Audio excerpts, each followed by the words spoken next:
Hello, how are you? Today I brought a delicious recipe for your breakfast or your afternoon snack. It's a low-carb bread, very simple, wonderful, and inexpensive. Usually when we talk about low carb, people get scared thinking there will be expensive and complicated ingredients. That's not the case here. It's cheap, very easy to make, quick, uses few ingredients, and is delicious. It's great if you're in the process of losing weight, if you're on a low-carb diet, a ketogenic diet, or if you want to control your blood sugar. You'll love it. This recipe is really tasty. Stay until the end because you won't want to miss it. If you love easy, quick, and healthy recipes, you're going to love this channel, so take the opportunity to subscribe and remember to turn on the notification bell to get updates. I have new videos every day. You'll love them.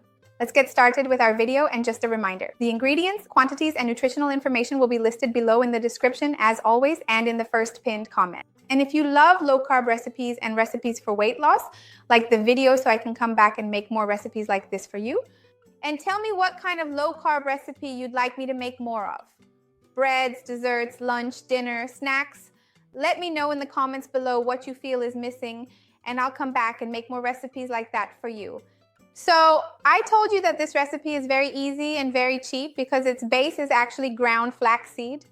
I already blended it in the blender beforehand to speed up this process, because all you need to do is take the flaxseed and blend it well in a food processor or blender until it turns into this flour you see here.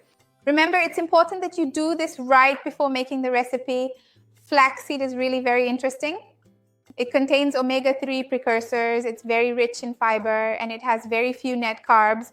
But these omega-3 precursors, this very healthy fat, if you buy the flour already ground, it often comes rancid with a slightly bitter taste because it oxidizes. So when you process it beforehand, the flavor is better and you'll actually get more nutrients in your recipe. So it's worth doing this. To this ground flaxseed, I'm going to add the seasonings. I'll add a bit of salt here. The amount of salt is really up to your taste.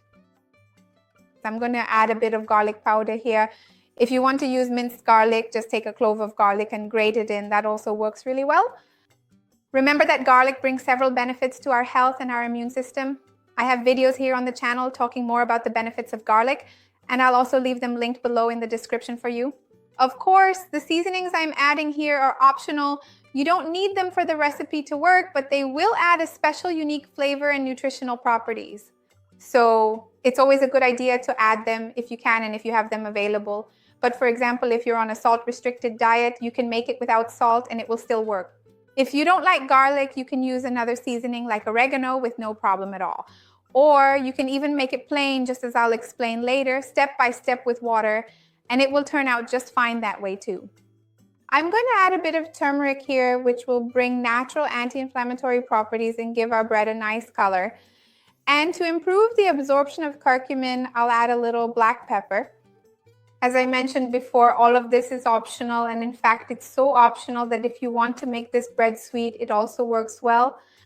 So instead of salt, for example, you can add cinnamon, you can add fennel seeds, or you can leave it plain and make it neutral so you can eat it with sweet or savory foods, and it will work really well.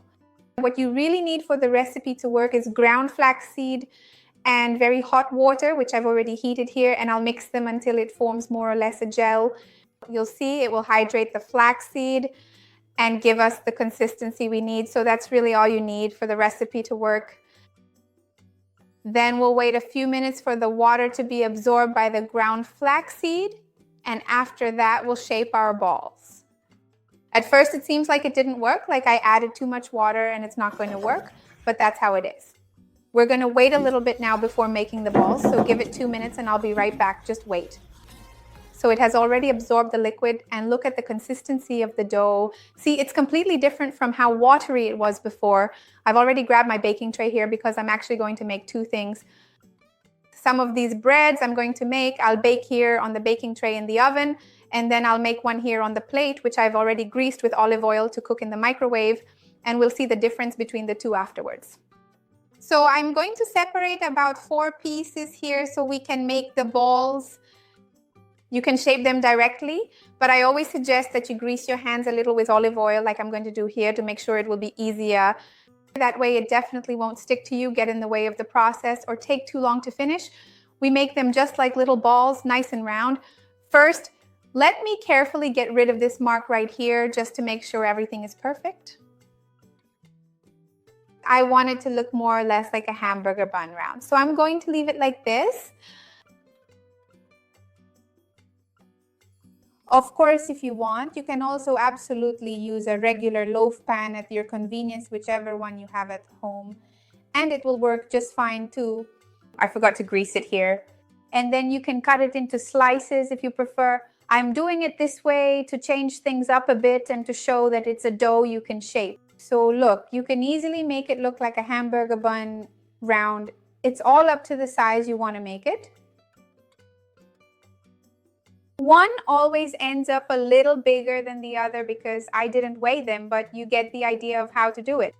And the other one I'm going to put over there so we can bake it in the microwave. I'll bake just one in the microwave and I'll tell you afterwards how long it took and show you the difference in texture between the two, because the microwave always gives bread and cake doughs a slightly different texture. But before that, I'm just going to add a little detail on top here, which I'll show you in a moment before making the last one, so you don't have to watch me shaping and doing the same thing here for too long. I'm just going to lightly sprinkle a little bit of sesame seeds on top of them here before baking, because that will make them look even more like hamburger buns. So I'll finish making the last one here. Since you've seen it's just about shaping them. Grease your hands with olive oil to make it easier, and then I'll come back with them baked and ready. I'll be right back. Look, our low-carb buns are ready. These ones were baked in a conventional oven already preheated, and it took about 20 minutes. I also made this one here in the microwave like I told you, and it took about 3.5 minutes, but it will also depend on your microwave. I'll show you the difference in texture between the two. Come here. Look, I'll show you how it turned out on the bottom, golden brown. If you want it more golden, just leave it in a bit longer according to your preference. And look at the consistency of the bread. Isn't it wonderful? Make it at home. Everyone is going to love it for sure. This one here is the one from the oven, and now I'll show you the one from the microwave so you can see that it also turns out really tasty. It won't be as soft as the other one because the microwave version usually turns out a bit drier, but it's still an interesting option, especially if you're in a hurry. But it's also pleasant to eat. I spread a bit of my homemade white cheese here. The recipe is on the channel to eat with this bread. Remember, I have a playlist of cheeses, spreads, and pâtés. There's chicken pâté, avocado mayonnaise, flaxseed mayonnaise. There are many recipes there that you can use to go along with the breads. This bread recipe is going into my healthy bread recipes playlist. I'll also leave it down below for you. So I have other ideas for you to get inspired by. Tell me what you're going to eat this delicious bread with, whether you're going to make it sweet or savory. I'd love to see your comment, like the video, because that also helps me out. Share it with anyone who would enjoy or needs it. Let's spread this chain of goodness, you and me, because that's what I want here on the channel. My mouth is already watering. I'm going to try it now. Mm-hmm. It turned out really soft and it doesn't taste like flaxseed at all. Interesting. No flaxseed taste whatsoever. It tastes like garlic and a bit of turmeric. I was trying to remember the name. I almost said curry. It's very flavorful. Make it. You're going to love it for sure. See you next time. Bye.